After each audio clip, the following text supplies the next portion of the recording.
दर्शक बंधु ओढ़णी सीरियल रे देखा पाइबे एक धमाकदार एपिसोड। से बदमाश मानसी को ज्योति आज भल से पाने देबे आउ से मानसी को बांधिकी गोटे घरे रखिदेबे आउ मानसी जगह निजे जाइकी जीवन को बाहा हुई जिबे। तापर से बेदी ऊपर जो पुरोहित बसिथिबे से पुरोहित कहिबे एबे सिंदूर विधि कर्म हबो। से पुरोहित एमिति कहिले जीवन सिंदूर नै कि ज्योति मथारे लगेइबे।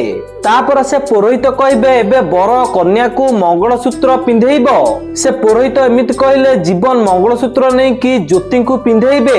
हेले जीवन जानि नथिबे जे तांको बाहागर ज्योति सह होउची बोली आउ सेथि पई जीवन बहुत इमोशनल हे जाइथिबे।